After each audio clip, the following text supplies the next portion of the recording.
विधानसभेत नेमकं काय होणार याची चर्चा आणि याची उत्सुकता सध्या देशभरात आहे।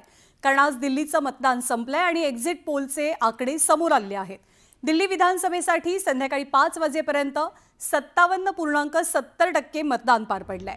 दिल्ली विधानसभेत एकूण 70 जागा आहेत आणि 699 म्हणजे जवळपास 700 उमेदवार रिंगणात आहेत। दिल्लीच्या विधानसभेतला बहुमताचा आकडा 36 इतका आहे आणि मतदान पार पडल्यावरती दिल्ली विधानसभा निवडणुकीचे एक्झिट पोल यायला सुरुवात झाली आहे। यातल्या बहुतांश एक्झिट पोलमध्ये दिल्लीत भाजपची सत्ता येईल असा अंदाज व्यक्त होतोय। दिल्ली कुणाची याचा अंदाज काय आहे?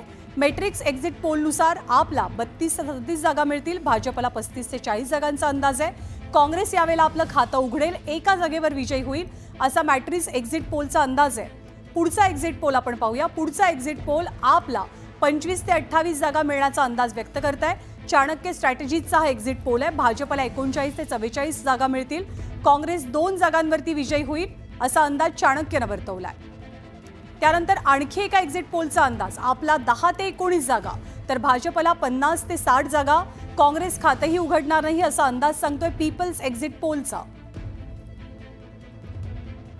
पुढच्या एका सर्व्हेनुसार एक्झिट पोलनुसार आप 25 ते 29 जागांवरती विजय मिळवेल, भाजपला 40 ते 44 जागा मिळतील, काँग्रेस खातं उघडून एका जागेवरती विजयी होईल असा अंदाज पीपल्स इनसाइट एक्झिट पोलने व्यक्त केलाय।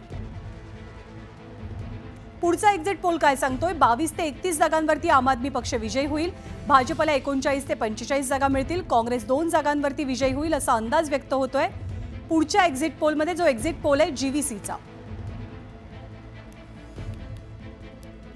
आणखी एका एक्झिट पोलचा अंदाज काय सांगतोय? 21 ते 31 जागांवरती आप विजयी होणार आहे, भाजप 39 ते 49च्या आसपास जागा मिळवेल, काँग्रेसला एका जागी विजय संपादित करता येईल। पी मार्कचा हा एक्झिट पोल आहे आणि या